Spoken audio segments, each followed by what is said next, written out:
The family of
Good morning, comrades. It is Thursday, the 15th of July, 2021. This is your daily Good Morning Comrade. What is going on today, everybody? I know I am late.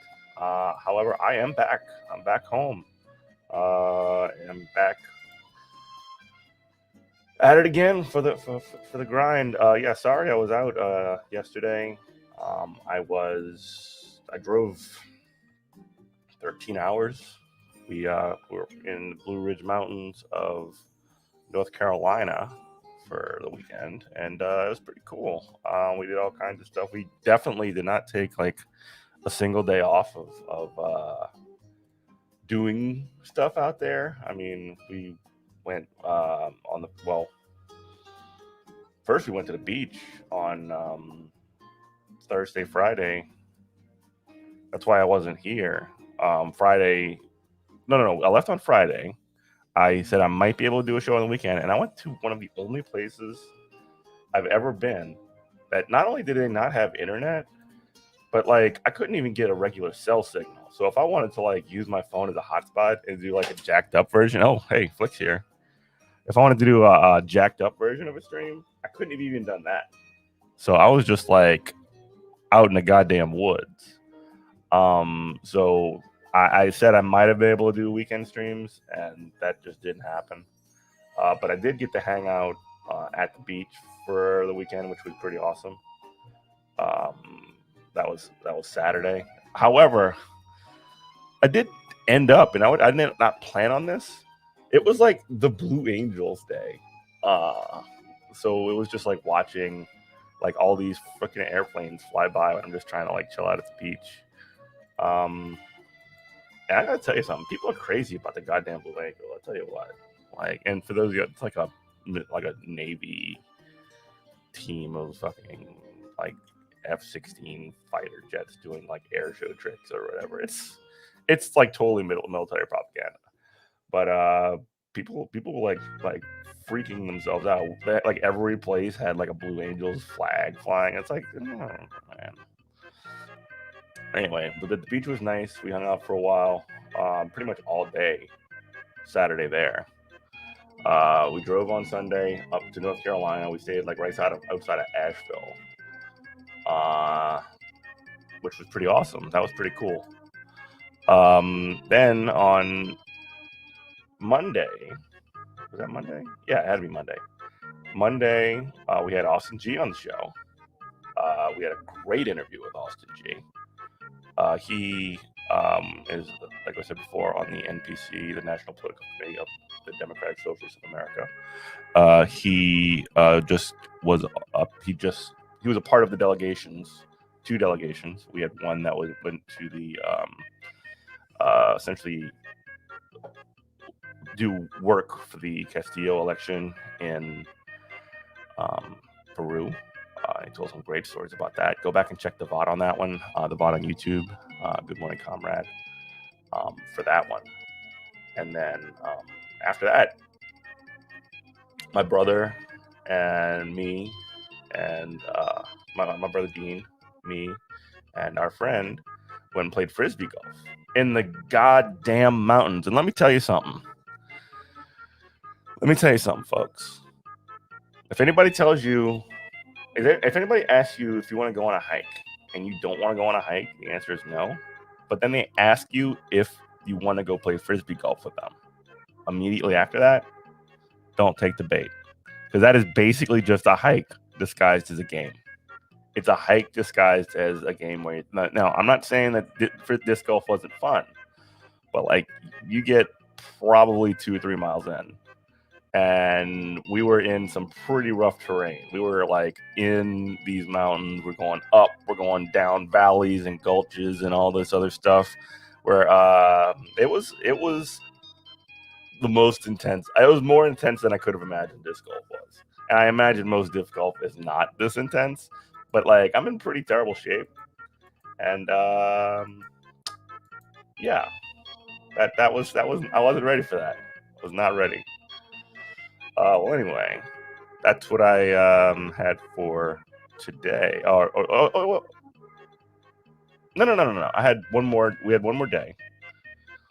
We went to, oh my God. Well, we had Harvey K on the next morning, on Tuesday morning. It was pretty cool. We had a great conversation, just like we always do. You know how it goes with RPK. What's up, DS? We had Harvey K on. We talked a lot about U.S. radical history and how we should engage with all that stuff. And it was really great. I recommend y'all check out the VOD for that. What's up, Dan? How you doing, buddy? You should check out Dan Simpson on Twitter, by the way.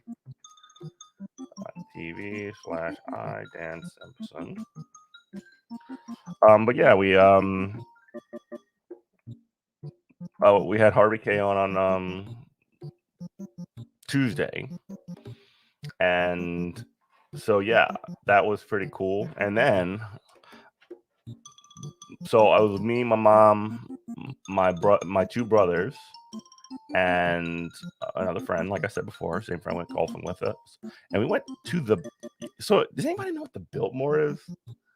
It's like one of these like super rich like Vanderbilt houses. I had never heard of this before.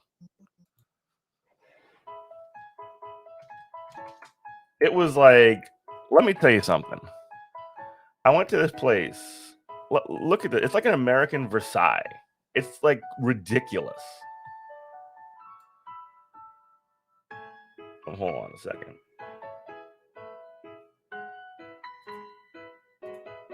What's up, G Wolf? Yeah, I was late. I started late. It's like this crazy. This is like a personal residence of some rich motherfucker named George Washington, like George Vanderbilt. Essentially, is the guy, and like he built this absolutely fucking insane, ridiculous house that, like, honestly, like they had tours of it, and it's, by the way, side note, yeah, it's the biggest estate in America. It's fucking ridiculous, absolutely fucking ridiculous. And like I definitely recommend people to go, absolutely. But like the thing about it is, one, okay, this is my number one gripe. My top gripe is that, like, and this is like a trend. This is like a general trend. But like, instead of having like an actual tour guide, they gave you one of those things where you push the button and it tells you, like, it has like the pre-recorded, which sucks, man. I hate that. Like, I hate that they don't have a person that can actually tell you like about the thing and you can ask questions to and all this other thing. You basically have like a podcast or whatever that you listen to while you go through this like absolutely like ridiculous fucking place. Right? Oh, you almost went there? You didn't go there? It was, man. Let me tell you. So that part about the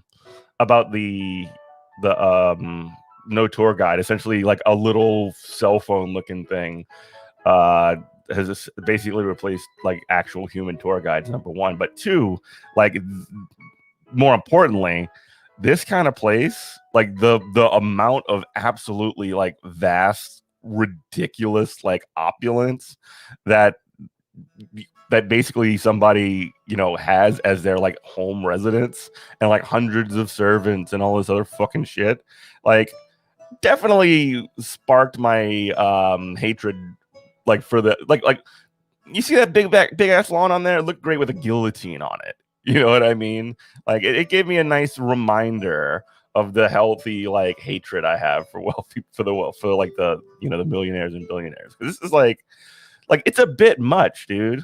It's a lot. It's too much. Like nobody needs this. What the fuck's going on? And they would basically talk about like, oh wow, wasn't it great that the servants that lived like were able to live there? They lived in their home, and they like in the place that they like. Can you imagine living at fucking work? Like, I don't know, man. It was like total hagiography shit. There was like zero talk about like the Vanderbilt background of like exploitation and fucking cornering markets and none of that shit. I mean, you don't expect that, but like it's really kind of crazy just how they turned it. It was essentially a Cribs video. It was essentially you go in and you check out this dude's crib and you look at his like fucking dope ass library. Right? Yeah, nothing can piss you off more than wishing because of what's on his closet, right, G-Wolf?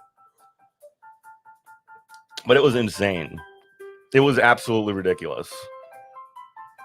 They did have one cool part though. That was Yeah, look at this fucking shit. Look at this library. Like reliefs and like Sistine Chapel painted ceilings and stuff.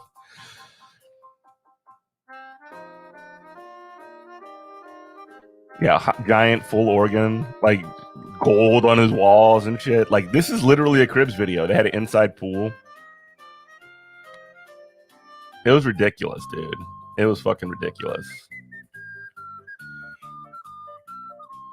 They did have a free wine. They did have a free wine tasting though, which was pretty dope. It has a pretty good wine. So that was Saturday. I mean, that was Wednesday or Tuesday. Yeah, it was Tuesday because yesterday's Wednesday, and yesterday we drove home. And yeah, we drove through the mountains of North Carolina, through Tennessee, Alabama, Mississippi. Here, we did get lost at one point. I don't know what happened, but the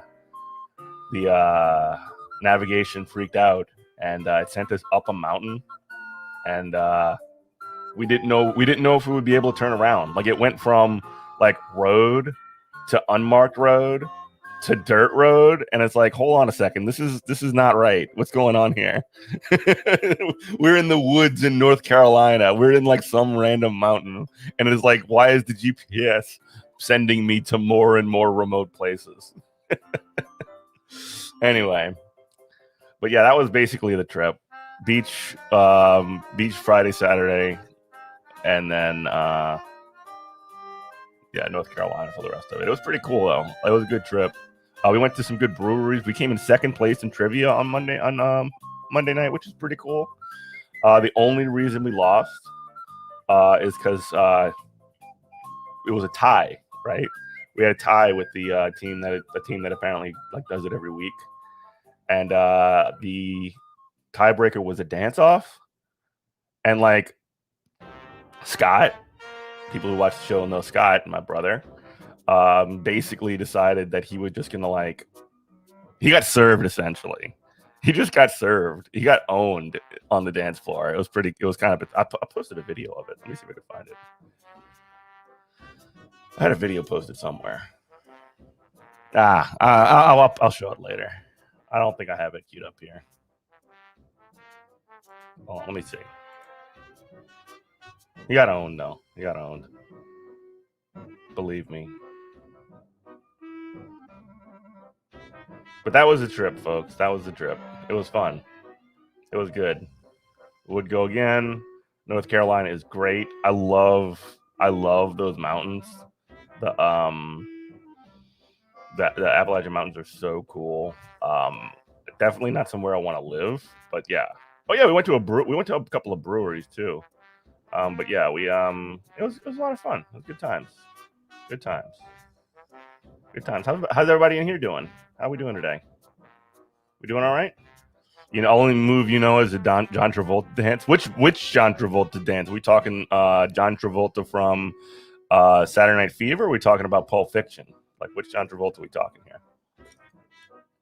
It is a beautiful day. It's not raining. Like I learned over this weekend that rain, like it doesn't always rain everywhere all the time, which is pretty cool. I appreciate that. So yeah, it's been a good trip. How's that? It's good. I'm glad everybody's doing good. I had a couple of videos, some reacts we can look at. I really wanted to look at this video of. So Pascal Robert is he's one of the hosts of the This Is Revolution podcast, and he went on a Majority Report the other day just to kind of run down a lot, because we talked a little bit about this. The Haitian president was essentially was whacked, and Pascal, who is Haitian himself, went on a Majority Report and had a great conversation with Sam and Emma about the history of Haiti, the context of Haiti, the relations that the United States has had over many years with that country, and he really gets into the Haitian Revolution, which is a literally just absolutely incredible story. Like it's the first Western the first Western Hemisphere slave revolt that was successful, absolutely wild. And then essentially the U.S. has essentially been trying to like stomp on them for ever since it took place. So let's take a look. It's almost 200 years of that. But definitely, and Pascal does a really great job of summing it up. So let's take a look at that first. In Haiti, yes, you heard about that? I did hear about that. To talk to you about a couple of things that are in the news these days. First off, there's been an assassination, obviously, in Haiti. Yes, you heard about that? I did hear about that. In fact, we reported on the other day. Moise, am I pronouncing his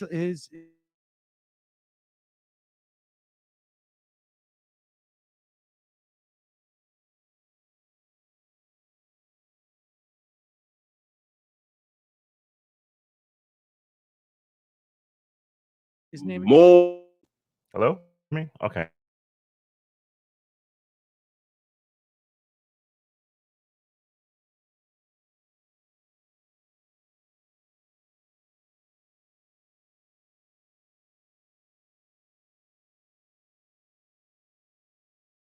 I don't know what happened. Stream Not. All right, give me 1 second. Let me refresh real quick.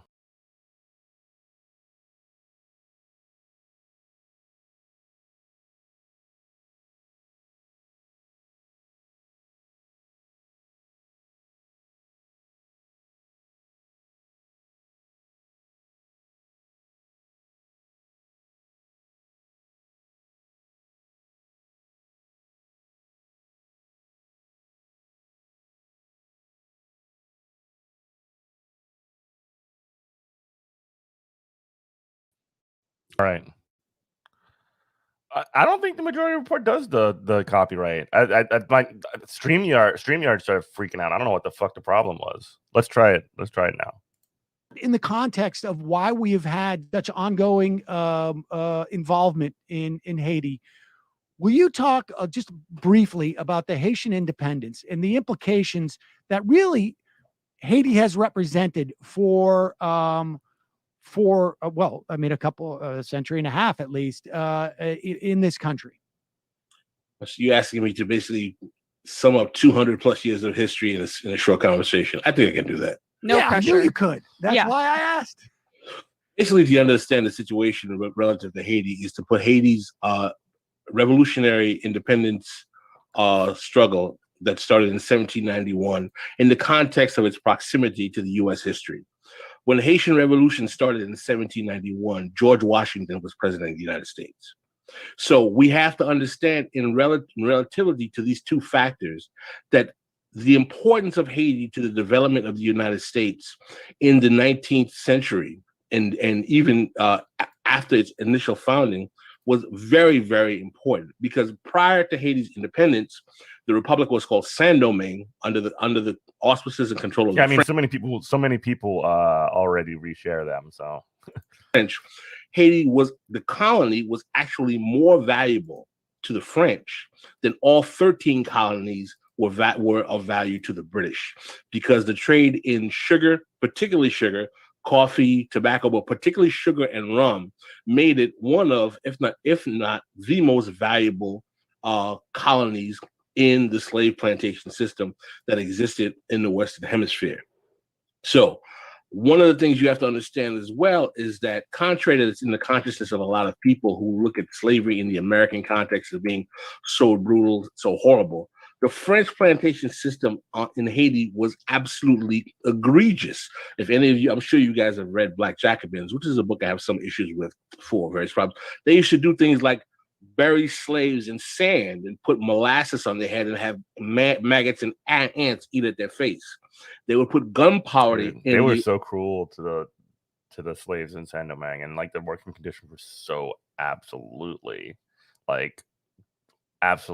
just murderous. I mean, literally like murderous. Like people would lose arms just because the melted sugar or molasses would just be so hot that it would like literally burn fingers and hands and limbs off. It's crazy. If any of you, I'm sure you guys have read Black Jacobins, which is a book I have some issues with for various problems. They used to do things like bury slaves in sand and put molasses on their head and have maggots and ants eat at their face. They would put gunpowder in the anal orifices of Africans who were rebellious that literally have them explode. The type of tortures that the French would engage in with the Africans on the plantation was absolutely brutal beyond words. So much so that the average life expectancy of an African slave who was brought to the island as a young adult or an adult would be no more than 5 to 7 years. So in other words, you bring an 18-year-old African slave to Haiti, at best, he's going to live to maybe 25, 26, and he's going to die. And one of the reasons why the French did not care about that is if you read actually French writings, they would say things like the shores of Africa are always generous. They basically believe that they could just keep coming in and importing and importing and importing. They basically assumed, like, the way that they frame that, like the shores of Africa are always generous, like just talking about like these human beings as though they're literally just a resource, right? They're put on this earth by God so that you can like make your sugar or whatever. The French were, that's the French for you. They basically believe that they could just keep coming in and importing and importing and importing more and more Africans. And if they died like flies, it didn't make a difference. That was fine. So much I have so, no idea. You have to be an absolute freak.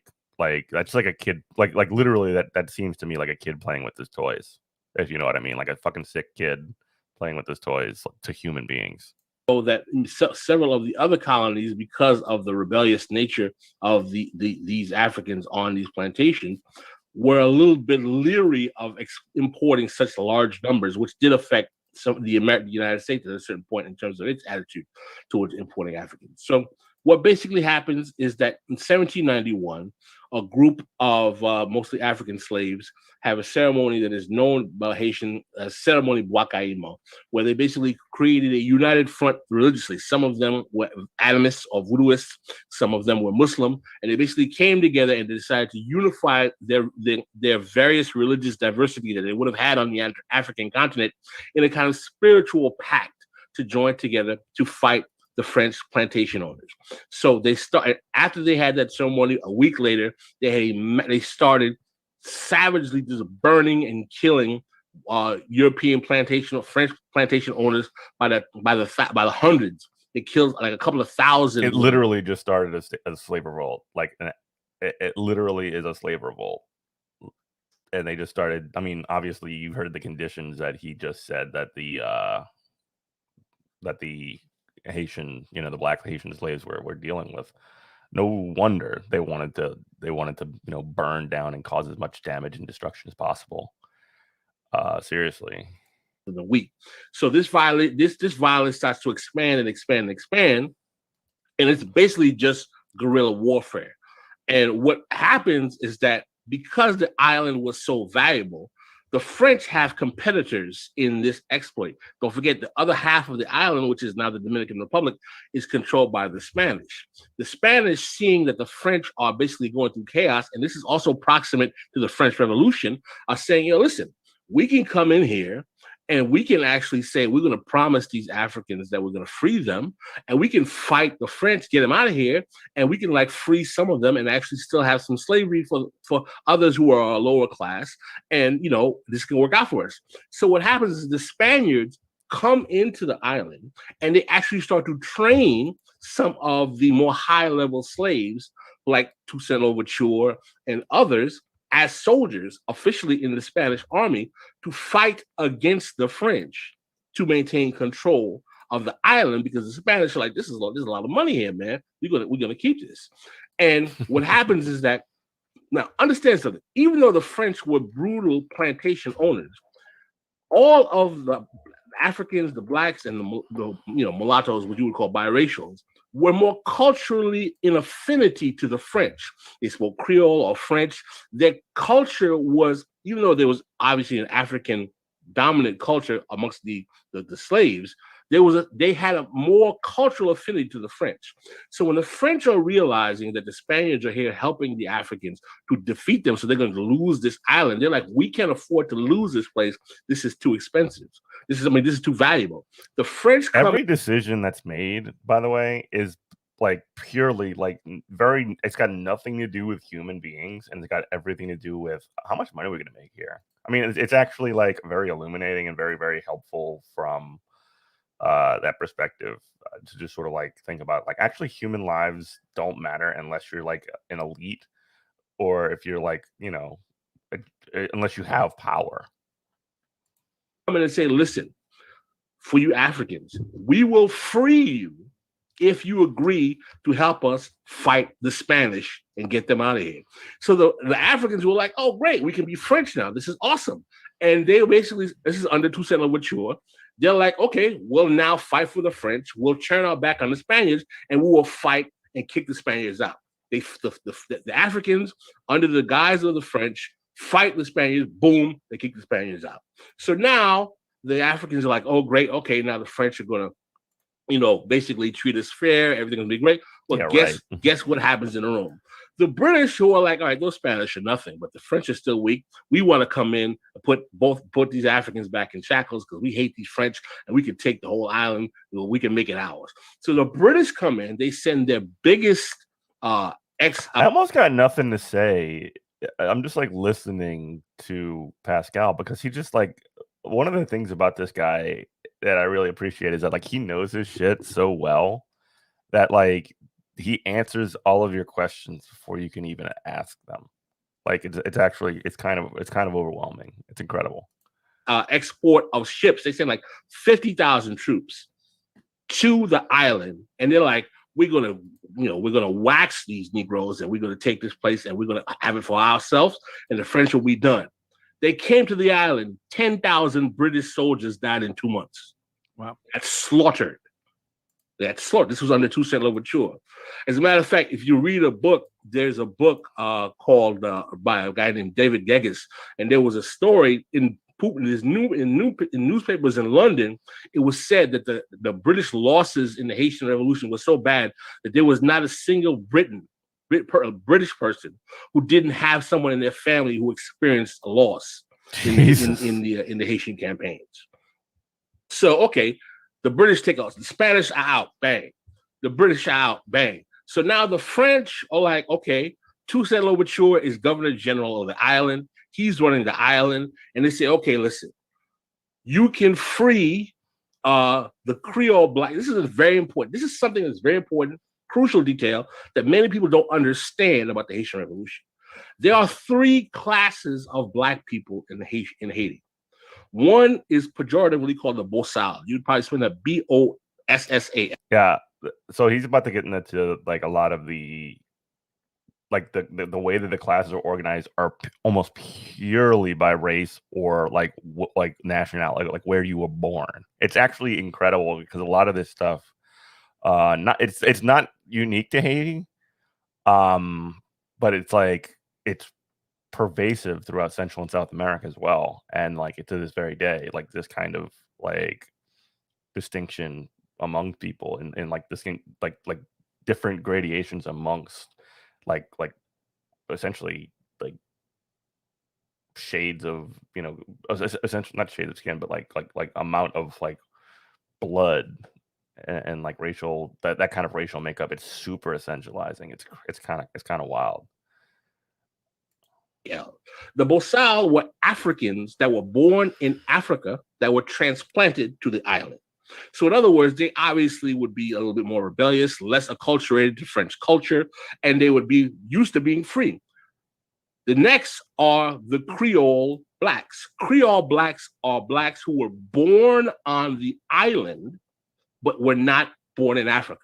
So they were more acculturated to the French system. They spoke better French. They had higher class standing than the Bossal Africans, but they were still blacks. Some of them were slaves. Some of them were free. And the blacks who were free sometimes owned slaves. Guess what? Toussaint Louverture, before the Haitian Revolution, actually owned black slaves. It shocks a lot of people. And then you had the Creoles who were mulatto. who were biracial or biracial adjacent in their opinions, who were also often free, but hated the blacks, wanted to be French, and owned 25% of the black slaves. So not only do you have white people owning slaves in Saint Domingue, pre-revolutionary Haiti, you have Creole blacks and you have Creole mulattoes who own slaves, a lot of them as well. This causes a situation where the Creole blacks kind of hate the mulattoes because they think they're better than them because their skin is light and they're more white, so they hate each other. The Creole mulattoes hate the Creole blacks, even though they're close in class standing because they're black and they don't want to be black. And the African Bosal hate them both because they oppress both of them. And the Creole blacks and mulattoes hate the Bosal because they're the lower rung on the totem pole and they're considered, so savage. many distinctions that like that's like the French can just like look on that and say, look at that, it's already carved up. We can just pit them against one another and use the next rung on the ladder down to oppress the one that's the next one down. It's essentially like already made dominoes that you could just knock over. It's crazy. Which is African, so on and so forth. This class division plagues Haitian society to this day. So, and I want to return to that a little bit. I mean, in terms of like what were those factors? Well, I guess maybe now is the best time to address that part of it. Are those factors just driven? I mean, by both just race and culture? I mean, were they in race, class, culture, capital, status? All of those things, all of those great things that dialectical materialists tell you to study if you study some Marx. Right. All right. And so when, by the way, the best part is, this is a good part, because they kicked out the British, they kicked out the French, they kicked out the Spanish. You're like, well, what happens with the French? What happens with the French is that Napoleon takes power in France, right? And Napoleon is like, I have no tolerance for any of these Negroes. I want all these guys with their epaulets on their shoulders to be ripped off, put them all in shackles or exterminate them. I want them gone. I don't want to hear anything about no Toussaint Louverture running anything or any Negroes owning slaves. So Napoleon sends, squadrons, dragoons of squadrons to the island to basically shut this whole game down. Toussaint Louverture is kind of like worried about, the French are coming. Don't forget, Toussaint Louverture up in this time never fought the French army with his own body. He fought the English and he fought the Spanish. Hey, what's up, Kenzo? Check out Kenzo on Twitch, twitch.tv/ it's class time, yeah.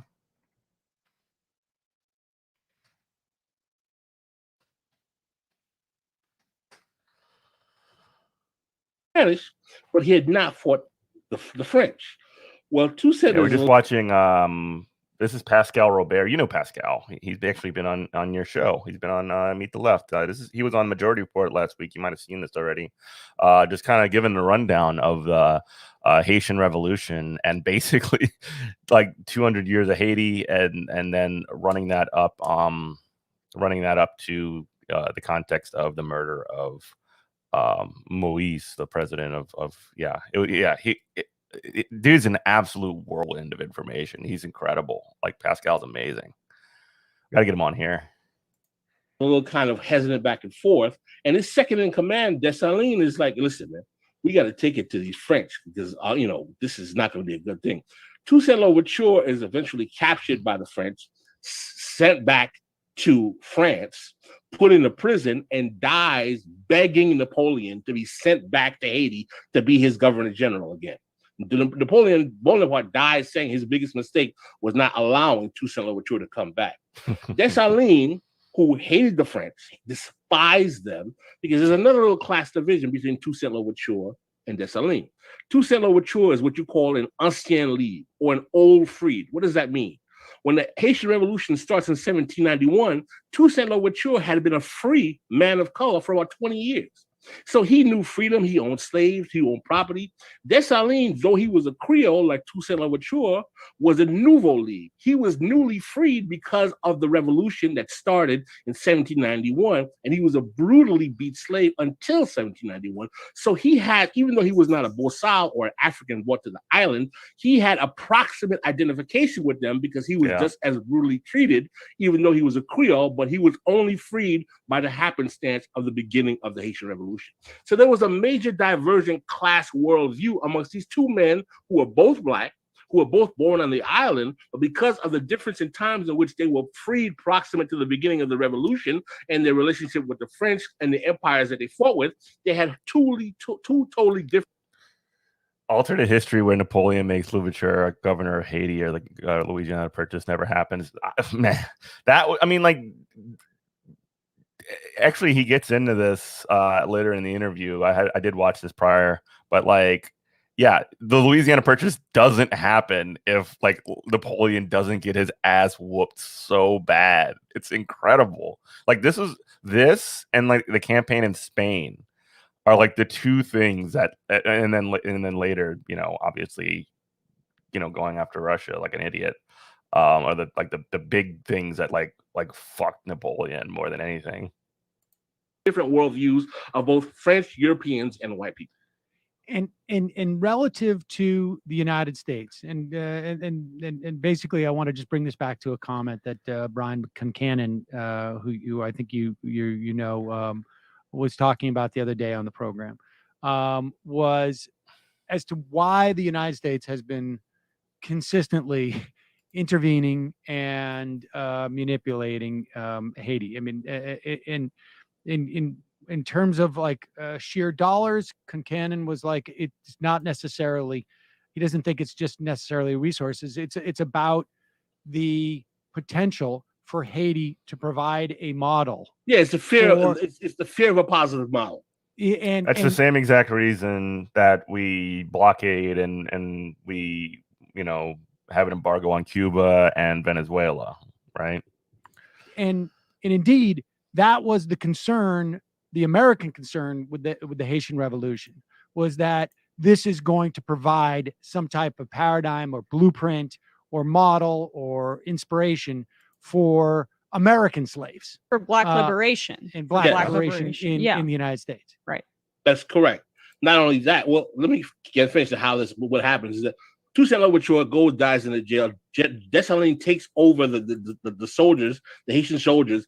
Toussaint Louverture's capture inspires them to get more aggressive. Dessalines, who was rather brutal himself, says, we're going to massacre these French, and he totally defeats the French army.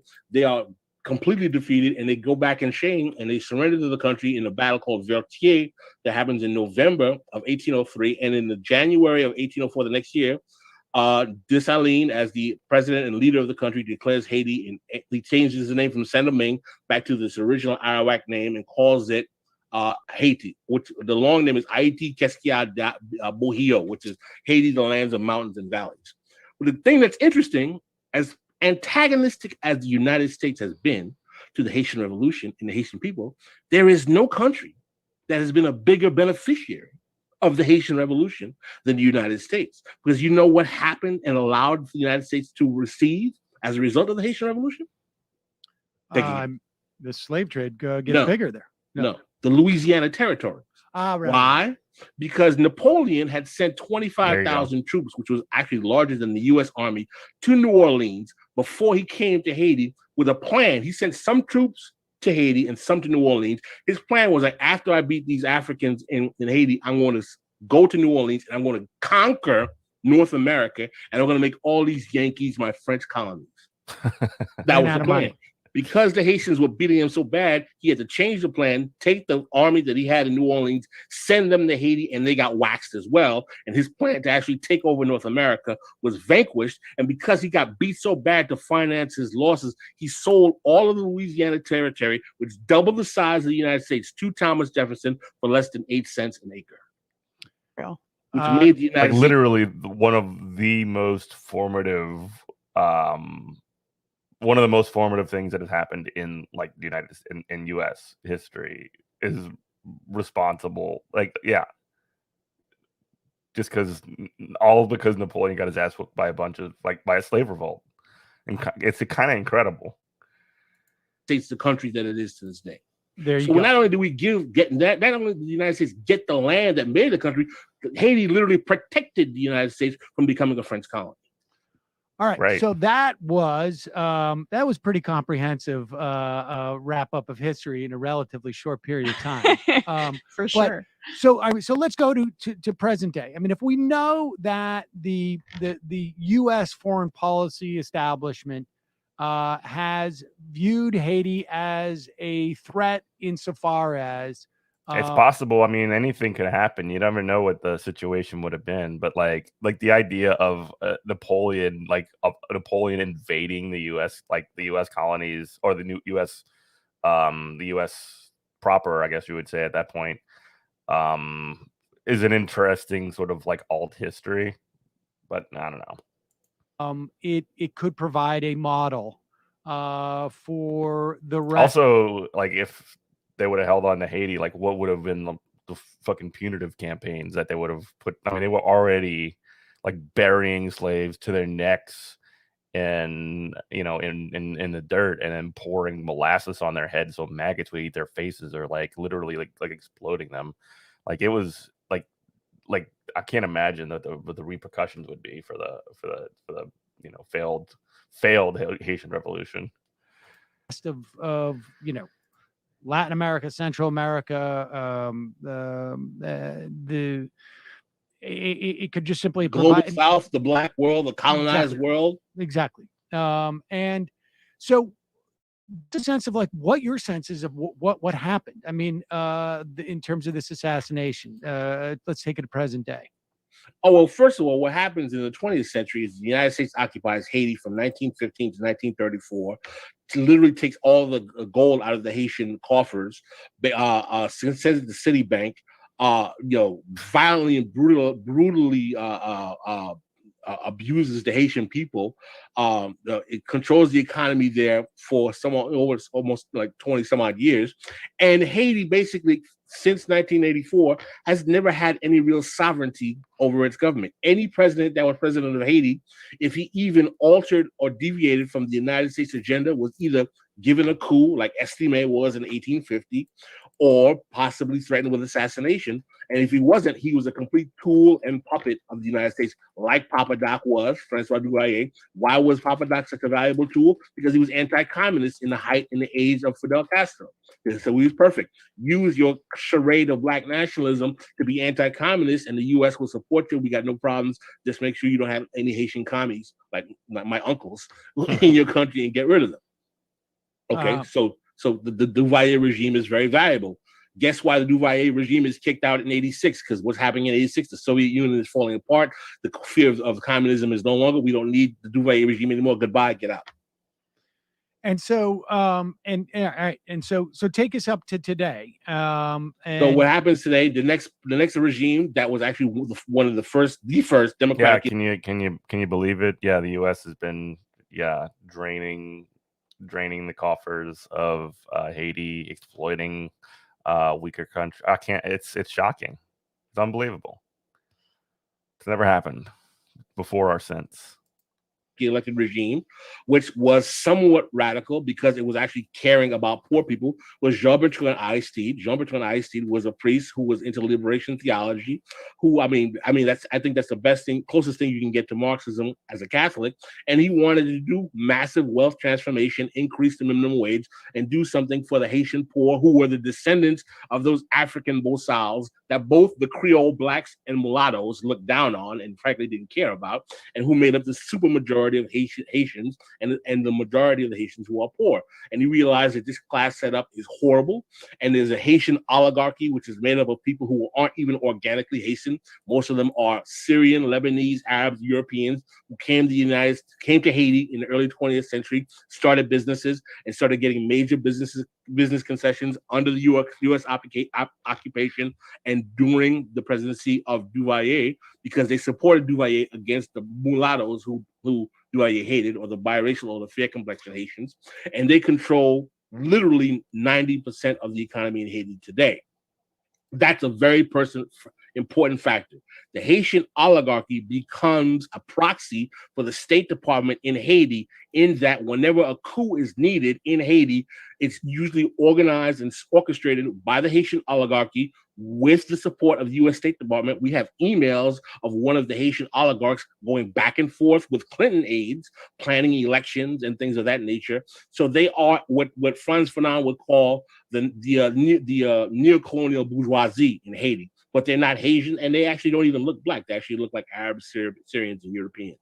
But Moise was definitely in that tradition, right? I mean, he was as No, he much was part not of in the. that tradition. This is the Okay. thing. Yeah. This is the thing. So it's a little complicated, right? Right. PHTK, which was his party, which is the Party Tecale, which is bald. They call it the bald head party because Michel Martelly, who was a pawn of the U.S., who was put in to govern over the earthquake, so the Clintons could extract as much money as they could after during the earthquake rebuilding, started a party called PHTK. He was president during the Haiti earthquake rebuilding, did minor rebuilding of the country, did some things that he could. But what happened is during the rebuilding, in 2010, we had the Haiti earthquake, massive devastation. We all know about it. Massive amounts of international money are flowing into the country for development, right? Cash is everywhere, even though none of it is going to the Haitian poor. Right. What this exposes to people like Martelly is that we don't have to be dependent on the Haitian oligarchy because they always extort money from the government because they're parasites. We can actually deal with international actors, get development deals done, like building roads and hospitals, for a cheaper price than the oligarchies, even though it's still under neoliberalism. Because these oligarchs are such crooks, we can actually cut better deals with international actors than the oligarchs.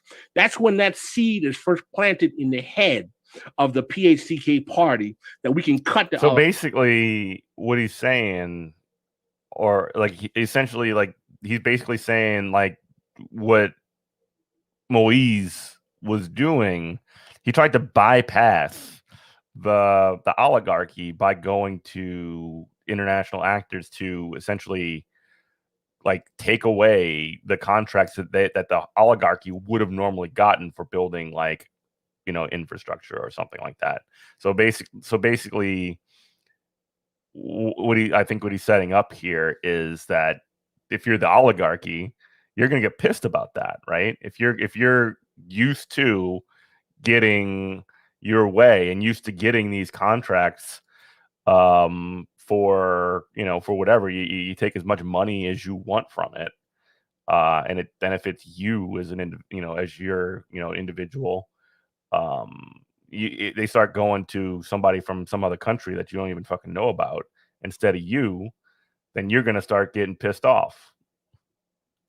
Oligarchs out and deal with international actors. Martelly's term is up, and he taps a guy who comes from the peasant lower classes. No one knew who this guy was. His name was Jovenel Moise, and they basically say, this is going to be my replacement. The U.S. okays an election, which was totally fraudulent and totally illegitimate. Moise becomes president because the country is forced into austerity because of a certain... Wait, election fraud? The U.S. was involved? I don't believe it. Oil relationship with Venezuela that goes bad through the quote-unquote Petro-Carib economic consignment that Venezuela gave to Haiti and Haitian oil. Because oil prices go up and Venezuelan oil can't be used anymore, the IMF puts sanctions on tells Haiti, you guys got to double your oil prices, and that's the beginning of the problems for Moise. And the country basically goes into austerity. Much of the reason why Moise has such a crappy administration is because the loss of the Venezuelan concessions forces energy prices to be so high in Haiti that the country is forced into austerity. He has to cut services, and poor people are suffering, and they're pissed, and they're trying to rebel. They're like, yo, you're not helping us out here. At the same time, because Moise is under that PHTK plan of cutting out the oligarchs, when he gets into the administration, he's given 4 contracts, like 25-year contracts that's supposed to go to the oligarchs. One is to control all the ports, which means you control all the trade. One is to control who imports the oil. One is to control who controls the electricity for like 25 years. And I think another one is who develops the roads in the country. All of these contracts are exploitative as hell. They would cost like twice as much as if the state did the planning itself. But because the oligarchs have such a parasitic control of the country. One of the mercenaries was from Covington last time the CIA tried it. Really? He got busted? You would think that like Wait, is this with Moise or is this with the different situation? Like when they actually whacked Moise? They were given these contracts by the prior prime minister. I think he got him Juscelin Prévier before Jovenel Moise becomes president. Even though Jovenel Moise was initially supported by one of the major oligarch families, at a certain point in line with the PHTK is a kind of neo-devaluerist party in which they believe that they're going to bring back the renaissance of a black political class in Haiti to displace the kind of the oligarchs who both even the mulatto and the black middle class kind of despise. All right, they've actually become the oligarchs became the top of the food chain. They displaced even the mulatto or fair complexion Haitians and even the black. They tried to whack Moise last year? Because I mean that's kind of crazy because Biden, at least publicly, was standing with Moise, which is funny. I guess it's like one of those things where you want to give yourself some deniability, I suppose. Or not last year, this year. And I know Trump was tight with or at least like was optically close with Moise. And they were at the top of the food chain, and both those middle class Haitians despised them. So there was a belief that doesn't mean they wouldn't try to whack them. To be clear, was going to be a revival of this kind of like Duvalierist kind of like multicolored middle class kind of shtick. I didn't buy it. I thought they were ultimately neoliberal anyway. But the larger point is that Moise, under the plan of like, okay, let's try to find a way to undercut the oligarchs, he decides at a certain point in his administration to throw those contracts in the trash, and that's when the okay, so they tried to move money out. Okay, the real beef between him and certain factions of the oligarchy start getting hot. They start financing gangs. He starts financing his own reprisals. Poor people are dying left and right. He's having some of the oligarchs' businesses burnt up and destroyed. And there's basically an internal war going on between Moise and the oligarchs. But because Moise is okay in the eyes of the U.S., why? Because Moise stabbed Venezuela in the back after those oil concessions and said, I don't support Nicolas Maduro and I support Juan Guaido. So I have no problem with Guaido, and whatever the U.S. says is fine. He aligns himself with Trump. He's Trump's boy. Because Biden still hates Venezuela and has no problem with Moise's stabbing Venezuela in the back, Biden decides, okay, he can be our boy too. He's not a problem. Okay, we don't care what he's doing with the oligarchs as long as he helps us squash Venezuela. So he was valuable to the U.S. because he was a bulwark against the pink tide in South America and Latin America. What happens is that the beef between the oligarchs and Moise gets so hot because Moise is signing contracts. I posted a post on my Twitter. His last trip, he did a trip last month when he went to Turkey, and he had memorandums of understanding with the Turkish government to do development deals in Haiti. So not only did he throw out the contracts that the oligarchy was promised, he's cutting major deals to have all of the tasks that they were going to do done by international actors. Okay, so this all comes to a head, and someone has him whacked. If you ask me who I did it, I think it was done by the oligarchy with the green light of the United States, because I think the United States said, listen, this guy's too much of a problem. There's too much chaos. If you guys can guarantee a transition to a new administration that's friendly to both the United States and you guys, the oligarchs, since the oligarchs are always in the State Department's pocket, you guys can go with it. That's my theory. That sounds pretty strong. I mean, there's a quality. It sounds like when it's a question of Moise or the oligarchs, it's the United States sort of feels like heads we win, tails we also win, because these are the two.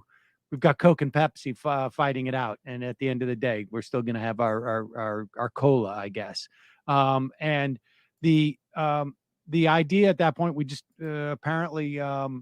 Jen Psaki has said that the Biden administration calls for free and fair elections in Haiti, stands ready to receive a formal request for assistance. Basically, like jumping in, the U.S. is just like jumping in and saying like, oh, that's, we just want democracy to win, and we'll help you implement democracy, by the way. We want free and fair elections because we're America and we love free and fair elections. So like, that's a big red flag.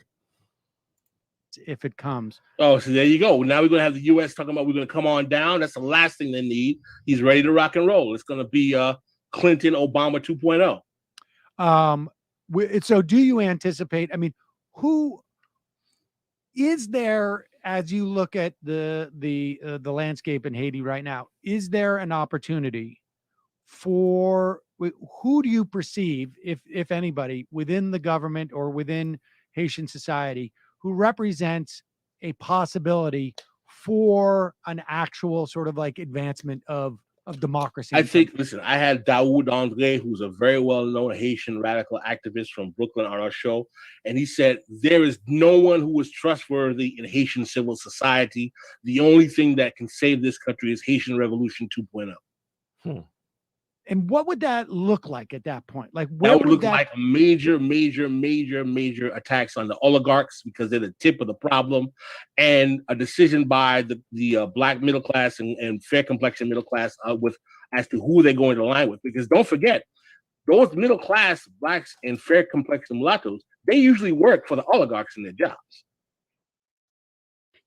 Yeah, they own the banks, they own all the institutions.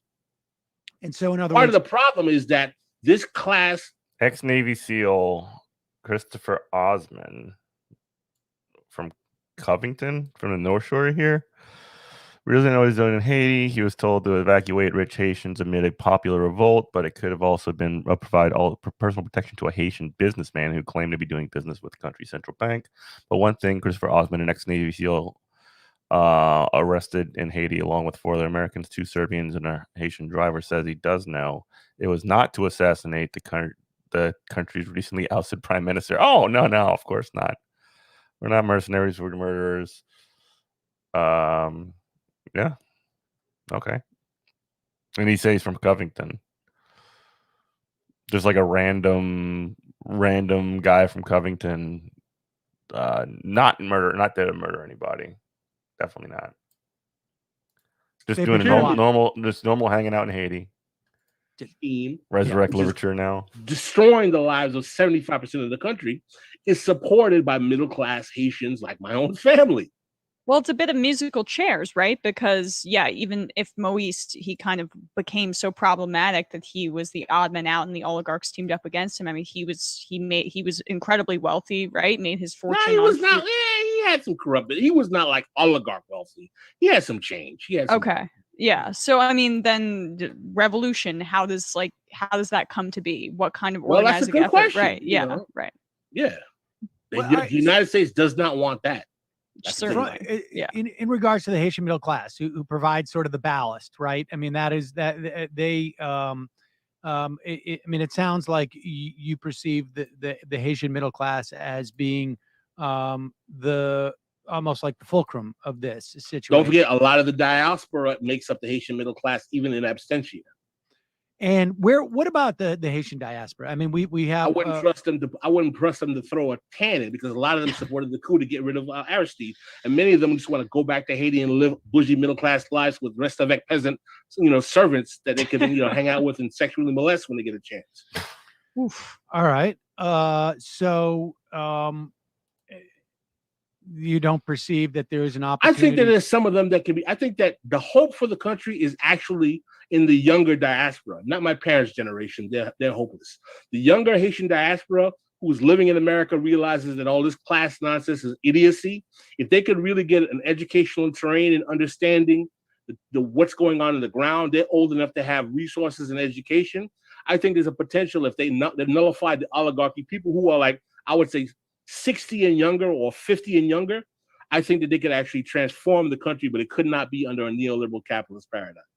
Let me just ask you this too. To what extent does the cohort of Haitians who are here under temporary protected status, and they've been sort of like, they were like a football, I guess, in the context of like the end of the Trump administration, where do they stand? Like, I mean, these are people who are usually poor from the peasant class, who are just, they're fleeing their country. So they're refugees. They're coming to America trying to make a better life for themselves. So they're typically trying to bounce between not getting caught out there by ICE and trying to find some kind of menial job. Yeah, no, like Pascal's awesome, dude. He's like absolutely just like kills it. I don't know if you saw this interview. He's actually been he's on the show This Is Revolution with Jason Miles as well. And they've actually done multiple episodes, like getting even deeper into what went down in Haiti, and a lot more recent history on Haitian Revolution, or rather Haitian U.S. relations, in the 20th century. You should definitely check that out. This is Revolution podcast on YouTube. I'll find a link real quick. They don't have really a say because they can't vote. They're not U.S. citizens. They can't lobby the government. But we have a Haitian misleadership class as well, with journalists at certain publications, Miami Herald and otherwise, Haitian elected officials who do the same, buck dancing, worthless dance that the black misleadership class does to the Democratic Party that usually works to the detriment of the Haitian people. So unfortunately, we are mimicking that charade within our own. There's a link. Pascal's awesome, dude. He's like an absolute an onslaught of knowledge. It's incredible. And there's no real there's no power center in the context of this country. There's certainly no political party that is going to change. No, because the Democrats have actually been more toxic in the relationship to Haiti than the Republicans in the last 20 years. Except for Bush the father, because the Bushes did the Aristide coup. So I gotta make that one alteration. I know you just really quick. I know you talked about the Clintons just in terms of the absolutely incredible. Like he's like a professor, like a college professor. He comes across as one. He's not one, but he comes through as one. The historical progression of Haiti, but also can you expand on what happened in the wake of the earthquake and how via the Clinton Foundation outside of power, really there was a neoliberal project. The Clintons used Haiti as their personal ATM machine. Right. Yeah. I mean, just to go into that a little bit, because I don't know if people fully appreciate that. Well, Hillary Clinton's brother, who died, had literal contracts with gold mining in Haiti. There was gold discovered in Haiti. He had personal contracts for gold mining concessions. Which gives you a sense of, one would imagine that's probably a function of her role in the U.S. government as opposed to Rodham, I think his name was his. All right, well. And so what do you anticipate? Like, what do you anticipate happening? I mean, it's sort of like a bleak, sort of near-term forecast. Welcome to Haitian life. There you go. How do you anticipate this going down? Like, what is there? I think the U.S. is going to send a UN, probably contingency like MINUSTA that we had during the earthquake and after Aristide, that was horrendous, who brought cholera to the country because they literally poured feces into the Artibonite River and gave cholera to the Haitian people. It's either going to be a UN military kind of MINUSTA-like embarkment, or it'll be the US, which will be a nightmare because I think even America, I don't think the Biden administration wants to take that on at this time, right? Because that's just too much of an 800-pound gorilla in an era where, listen, don't forget, Trump appealed to the Haitians against Hillary Clinton. He came to little Haiti in Miami and said, "They've done you wrong, I'll do you right." We could take a look at the number of Haitians that voted for Trump in 2016 and ask if they flipped the state in Florida. Wow. And so Biden certainly, I mean, I think the Biden administration wants to have as little, sort of anything but, three alarm fire in terms of their foreign policy. I think that's what they're not interested in engaging. It's like the same thing with Israel and Palestine. They have no interest. To the extent that they can in engaging in any of this. I think they'd be happy to maintain the status quo. So I would imagine. No, they're going to maintain the status quo. The question is, can they orchestrate a sham election effective enough to put in a puppet that will do the bidding of both the oligarchs and the Biden administration? Yeah. Well, yeah. And they're damn well going to try. without the Haitian grassroots totally just setting the country on fire. Pascal's based. I guess we will see. And my guess is if they don't find that person, then we'll just get another round of this type of violence. Or there's Revolution, which is, your calls for that. It fits nicely into Revolution the podcast. plug of your podcast. Yeah, right, exactly. Revolution podcast. Check it out at your relevant social media on YouTube, Tuesday nights, 9 p.m., Thursday night, 9 p.m. Also on Saturdays at noon. Also your relevant podcast apps, Apple Podcasts. This is Revolution Podcast with my great co-host, Jason Miles. Yeah, we'll put a link to that. Well, we only have about 2.5 minutes left. Yeah, those guys are awesome. Jason and Pascal are cool. You should definitely check out This is Revolution Podcast. And like Pascal is like that on everything. He knows his shit, He's very sharp, and comes with an pure, 100%, Marxist analysis, and he comes very, very strong. All right, folks, that's going to be it for today. I appreciate that everybody was in here. Appreciate all the chatters that were in here. Torches and Pitchforks, Top Damned Wizard. We had Gary. We had Il Pasagista. Mamma mia. But we're gonna Happy Bastille Day yesterday. Yeah. Absolutely. I've actually finally caught up on the Revolutions podcast. Actually, I caught up to where it's at, and I got to tell you what, it's like in the middle of the Russian Revolution. It's like 50 episodes in, and like they just whacked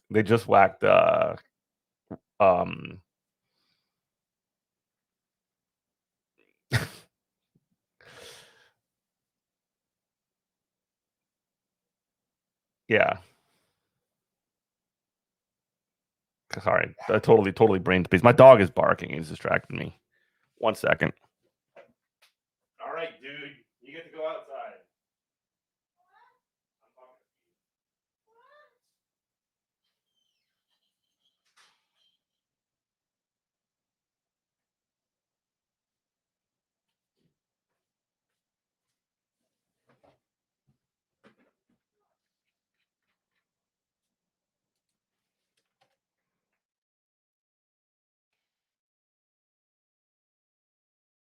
Damn. Well, what an annoying dog. No, we're not even close to whacking Trotsky. That's like 20 years away.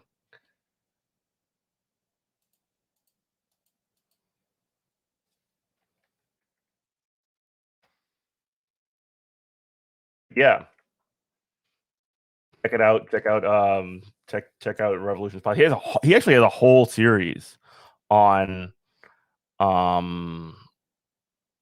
the Russian on the Haitian Revolution, which is like 30 episodes, where he gets in a lot of that detail. Not quite as like efficient in the way that he kind of like throws the information at you like Pascal did, but Mike does a lot of details.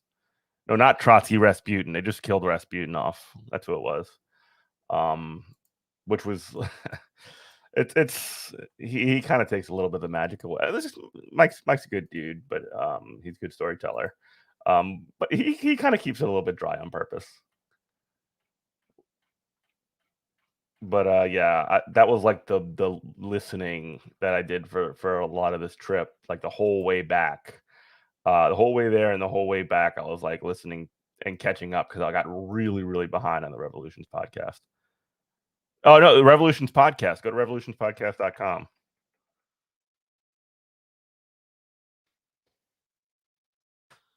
He's done guy Mike Duncan, he did like a 500 episode history of Rome, probably like in the early 2000s.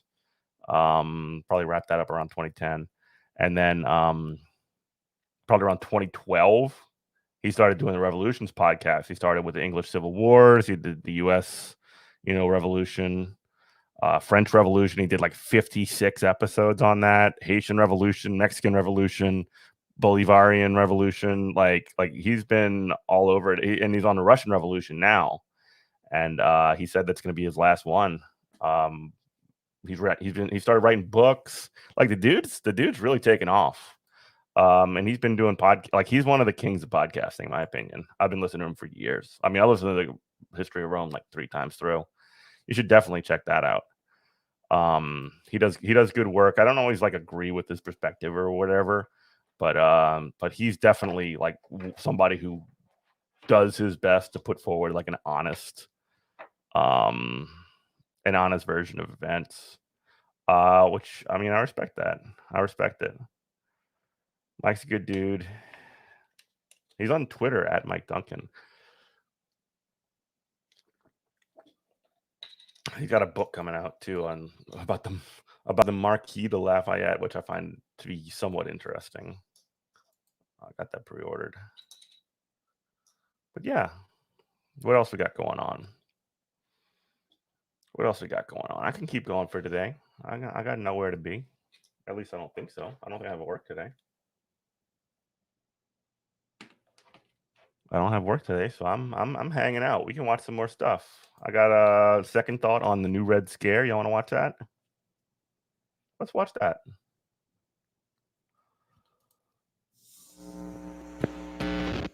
This episode and others like it are made possible by the generous support of my patrons on Patreon. If you'd like to help support my channel and get early access to every video, consider becoming a patron at patreon.com/secondthought.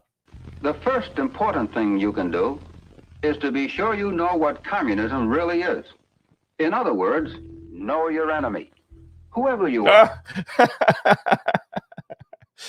Wherever you are. Discuss the Red Menace with your neighbors, your friends, your business associates, your fellow students. Are you a factory worker? A member of a union, a trade association, a service club, or a church? Be alert to spot anyone promoting the communist line. And be doubly alert when the communists start hunting you. That's right. No matter who you are, you have your own circle of influence. So the commies want you. They have a variety of approaches. Any one of them may sound reasonable, even commendable. Just don't ever agree to join any committee, or support any cause, or sign any petition, or allow your name to be used in any manner until you know the whole story, who's behind it, what their real objectives are. I feel that the millions of Americans who have long voted the Democrat ticket are just as loyal, they love America just as much, they hate communism just as much as the average Republican, which proves my contention, and that is that in this fight against communism, it isn't a Democrat fight, it isn't a Republican fight. It's so easy, you see, to talk about communism generally, to talk about the sellout in China and Korea generally.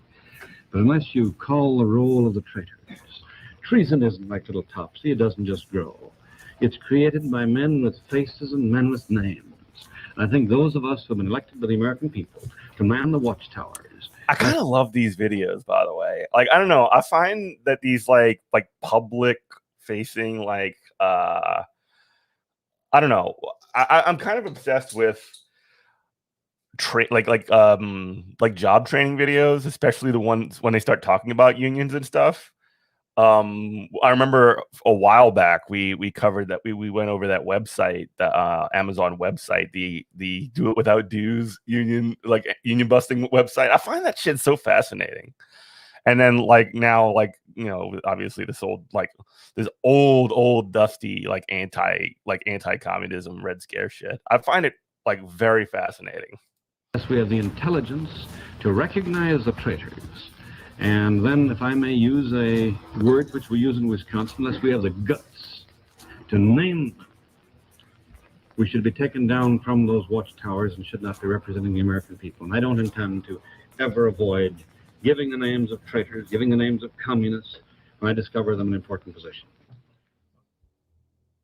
In last week's video, I mentioned polling that indicated only half of American young people hold a positive opinion of capitalism. It shouldn't be surprising to anyone that we're beginning to see a predictably paranoid response from the reactionary crowd. If you thought McCarthyism was a thing of the past, well, no such luck. In this episode, we're going to talk about a budding effort to enforce so-called patriotic education standards in American schools, and what that means for the nation and the world going forward. Okay, let's set the stage. This past month, Florida Governor Ron DeSantis held a bill signing event where he and some others explained what exactly their program entails. I'm going to play a few clips to give you a sense of what we're dealing with, and then we'll talk about some specifics. Old videos talk like, yeah, it's almost like they say it like it's law, like this is the reality, and like if you don't agree with it, then you're the enemy too. It's crazy. The bill also expands our previous efforts in civics to add a requirement for the high school government class that students receive instruction on the evils of communism and totalitarian ideologies. Like they literally want that shit taught in school. They want like, and this is not new. I mean, the 1950s, there was a whole wave of anti-communism in education, the sort of like conservative version of school teaching, like teaching history for everything. This is a redux of that. Have a number of people in Florida, particularly southern Florida, who've escaped totalitarian regimes, who've escaped communist. And they love their tokens too. They love to find somebody who we've actually covered this on the show. Excuse me.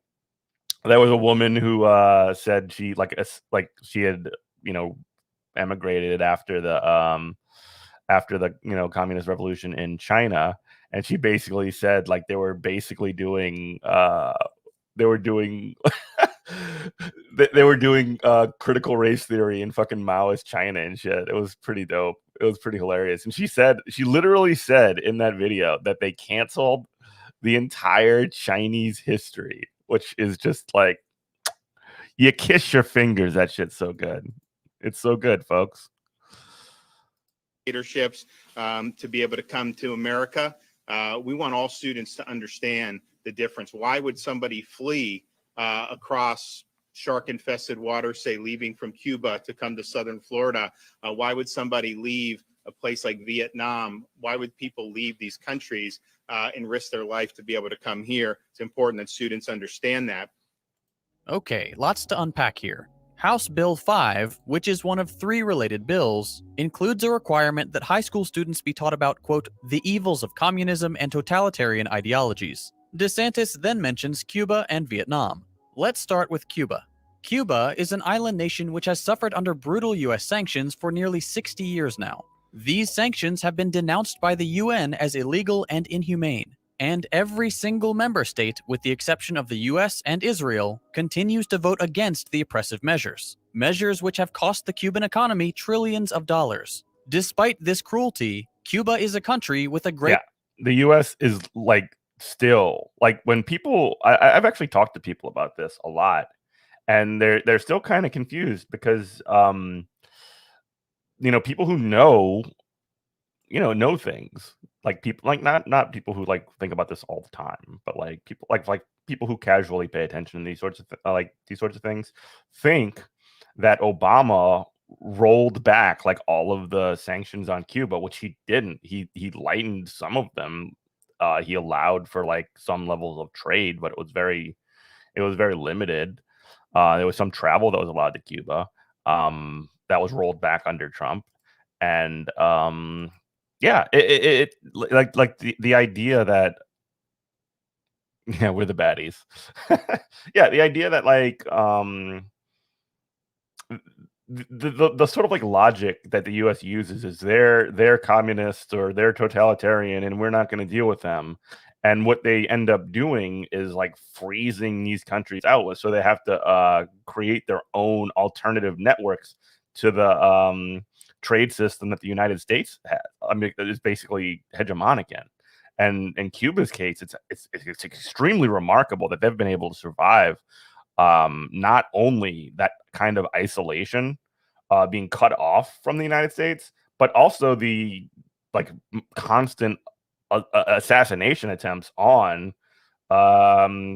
leaders like Castro. The U.S. attempted to murder Castro or assassinate Castro something like 300 times, or like 250, 300 times, something like that. I'm sure somebody's got the actual number, but it's wild. Greater life expectancy than the US. They had a better COVID response than the US. and the basic human decency to send their doctors around the world to places that needed help, without any expectation of financial gain. Why would somebody flee across shark-infested waters to come to America? I don't know, Ron. Maybe it's because decades of illegal US embargoes are slowly strangling an innocent nation. A nation which deserves, like any other, the freedom to determine their own future. The United States will not allow that. It's no surprise that some Cubans have emigrated to the nearest country. What about Vietnam? Honestly, I'm not sure what DeSantis is talking about here. He makes it sound like there's some massive exodus from Vietnam to the US. That is not the case. The Vietnamese show overwhelming support for their government, which isn't surprising considering how effectively that government handles crises like COVID and actually takes care of their citizens. In fact, out of 45 polled nations, Vietnam reported What's up, Plain Toast? the highest rate of satisfaction with their government's response to the coronavirus pandemic. Going back to Cuba, as more free market policies have been implemented over the years, Cuban satisfaction with their government has declined, dropping from 81% under Fidel Castro to 54% today. The US Congress, by contrast, enjoys an abysmal 26% approval rating. That is among the worst in the world, and frankly, it's not surprising. Both Democrats and Republicans have shown time and again that they don't care about the American people. They only care about their corporate donations. That's why we had the worst COVID response in the world. It's why we're the only industrialized Not nation. just the private donation, but like the motivation for like responding to COVID was was essentially like, if you're gonna make COVID tests or something like that, or if you're gonna make masks, like what's in it for us? You know, that like there's no way that you can centralize or I mean, I guess there is, but there's no way that you can sort of like marshal the resources that you need. I mean, not I'm sorry, marshal the like forces that you need to produce enough masks or whatever, or enough COVID tests without like just throwing so much fucking money around, which is what ended up happening. Like our oligarchs, like just like they were talking about in Haiti, our oligarchs had to get paid before that they did anything else, before they did the shit, before they tried to help people. Nation not to have some form of universal health care. It's why our life expectancy is on the decline, why rates of depression and suicide are on the rise, and why a full half of young Americans have lost faith in capitalism entirely. And if we're talking about Americans in Vietnam, Vietnam is constantly among the top foreign retirement destinations for Americans. So there is population exchange between Vietnam and the US. It's just not in the direction DeSantis would have you believe. Now, as part of this bill, Florida will create a portraits And and people are moving to Vietnam. No shit. I didn't know that. patriotism library, so students can learn about real patriots who came to this country after seeing the horrors of these communist regimes. We actually have folks here today. You'll hear from her in a minute. Anna Abauza. She came to the United States when she was a teenager, fleeing from Nicaragua when the Sandinistas brought socialism to that country. Another part of the bill is the creation of what Florida is calling the Portraits in Patriotism Library, where students can learn about people who are willing to be useful pawns to the political right and condemn left-wing politics, including one person who fled from Nicaragua when, quote, the Sandinistas brought socialism to that country. If Ron DeSantis weren't perhaps the dumbest politician currently living, I would assume this was satire. The years he's referring to are widely known as the period during which the United States funded right-wing death squads in Nicaragua and El Salvador. And Contras. And also, like, notice that there is a collapsed building in Surfside because of Ron DeSantis's administration's literal like rollbacks. Like it was called like rollback-a-thon or something like that, where they just destroyed regulations in like building codes and things like that. And the thing that people like him focus on more than making sure people's buildings don't fall down on them and kill 150 people, what's more important is that you don't think about communism or whatever. You don't think about You make sure that people are scared of any alternative. But like when the real danger, the real fucking horror show is the system that we live in, buildings collapsing on top of 150 people is like, I don't know, it's extremely fucking terrifying. And it wasn't just indirect funding. The CIA also played an active and criminal role in what were called the Dirty Wars. For example, they planted mines around 3 Nicaraguan harbors, which constituted an act of state terrorism. While the mining of Nicaraguan harbors has caused a huge political furor in the United States, anti-Sandinista guerrilla sources here in Costa Rica feel vindicated because of the tactical effectiveness of the mining. Specifically, the denial of these high-speed patrol boats and landing craft to the communist government in Nicaragua. Thankfully, the US was convicted of violating international law at the World Court. So, when DeSantis talks about people fleeing Nicaragua when socialism came to the country, what he's leaving out is that socialism was on track to improve people's lives and counter the lie of capitalist superiority. So the United States decided to intervene and plunge the country into chaos through unspeakable violence and violations of international law. None of this is secret knowledge. You can go online right now and read about Reagan's meddling in the Global South. As always, I've left some links in the description.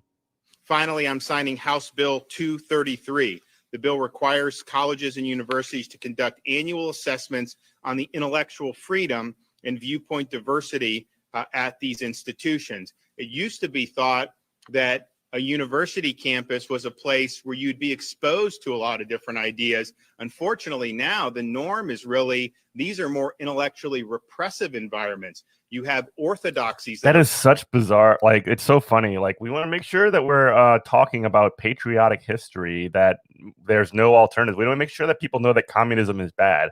Also, we're concerned that schools are repressive, like repressive institutions that are squashing alternative perspectives. Like, that's actually like crazy, like creepy double talk.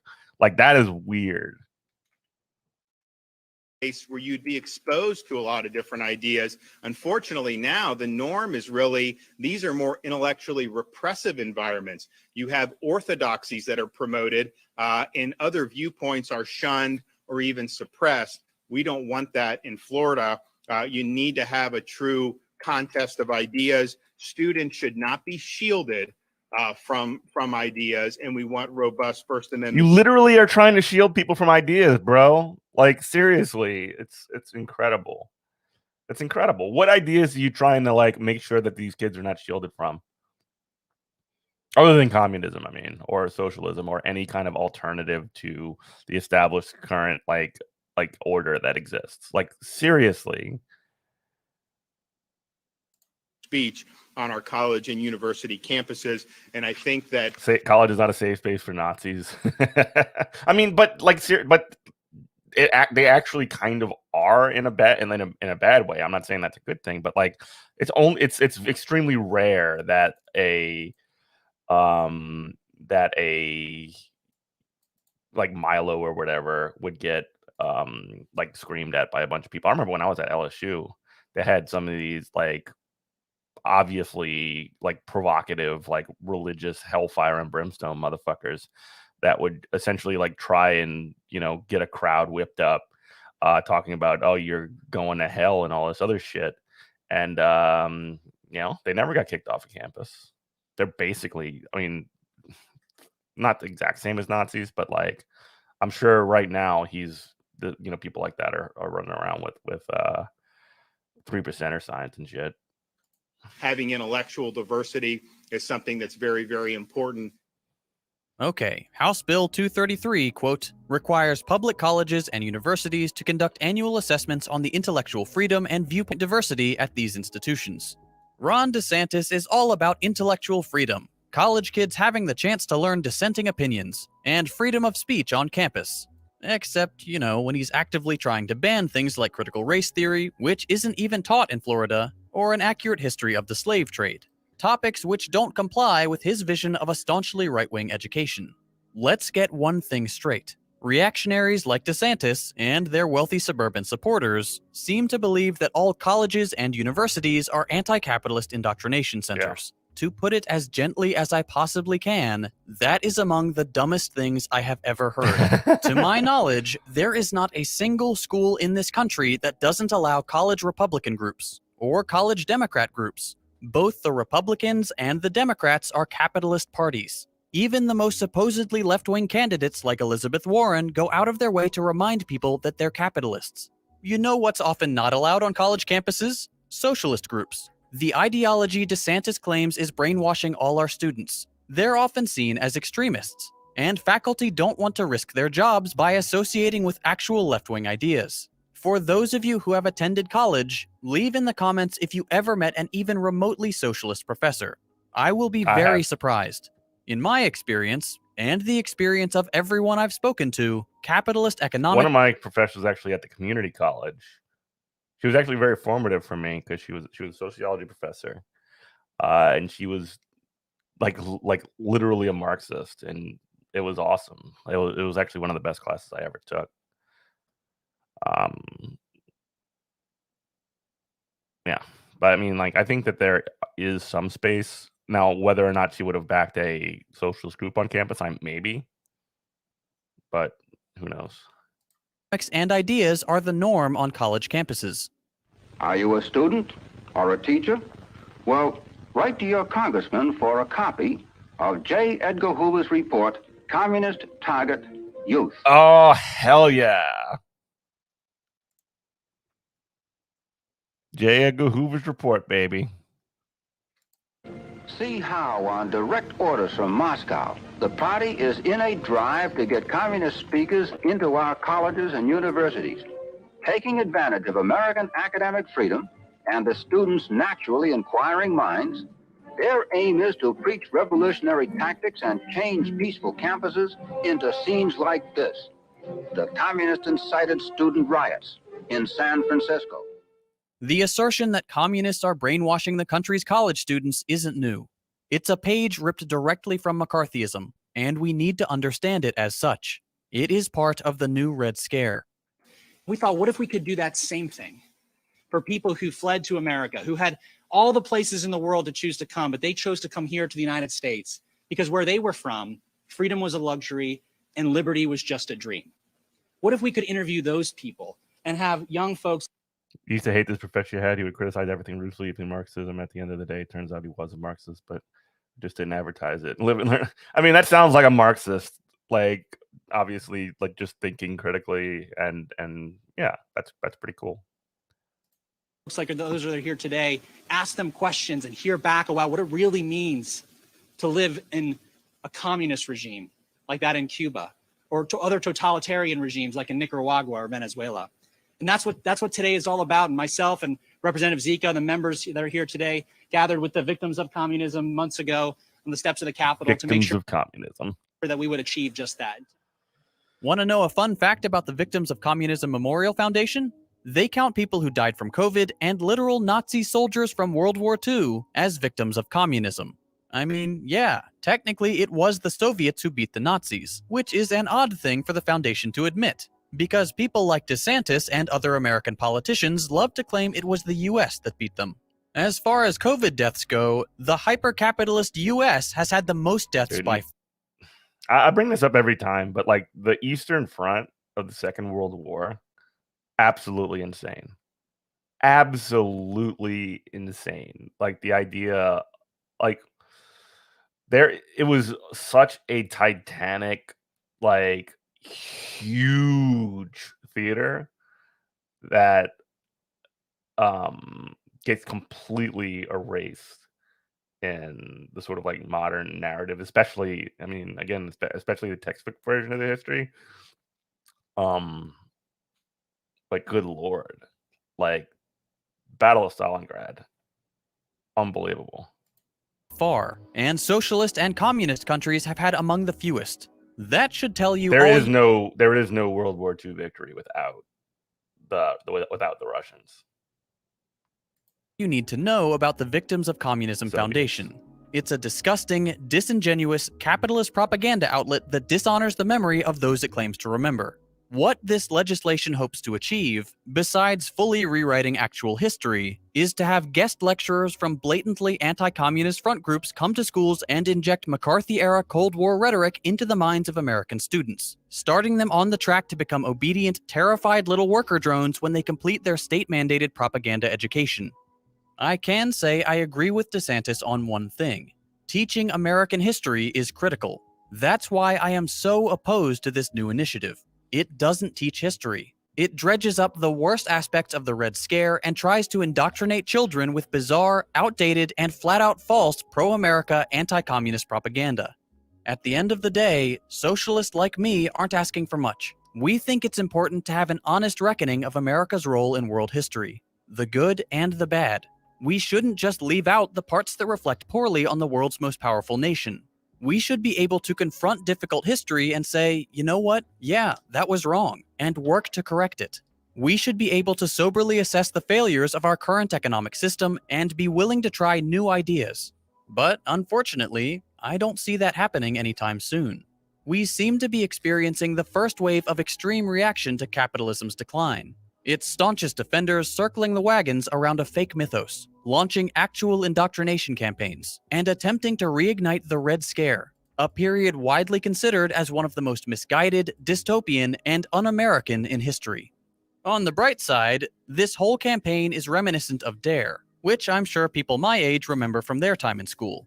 The idea... Dude, are we gonna have like an anti-communism cop come into our class now? Are we gonna have like a Fed come into classrooms and talk about how communism's bad, just like the DARE people talked about how drugs were bad?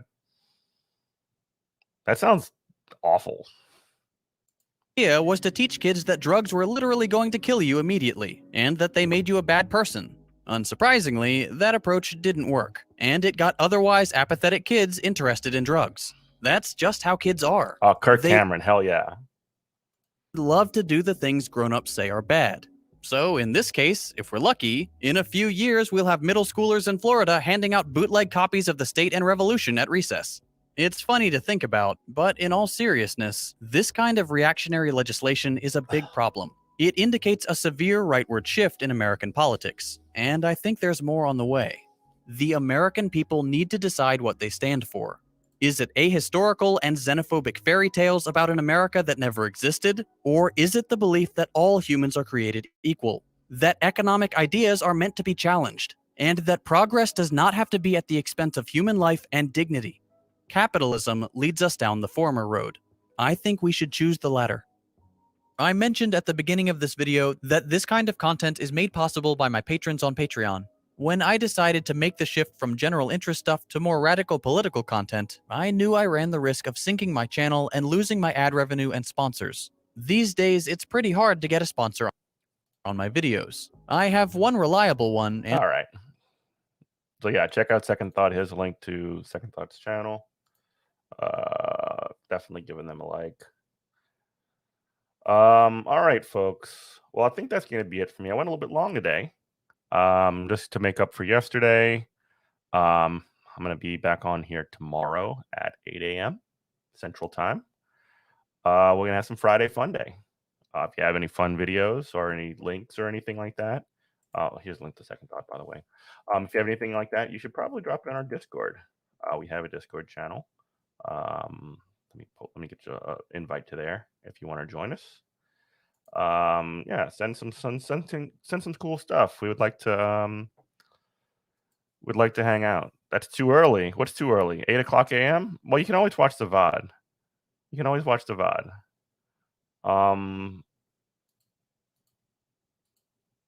But yeah, if you're getting up, if it's too early for you, what about for me? But yeah, here is my... Okay, what the hell? All right. Let's do a raid. Let's see who's on here. Let's see who's on right now. All right, we could do Lucid Fox. Let's do Lucid Fox. All right, folks. Everybody have a great day.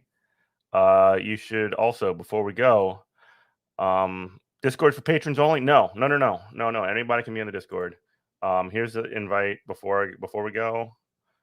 Where the fuck is it? There you go.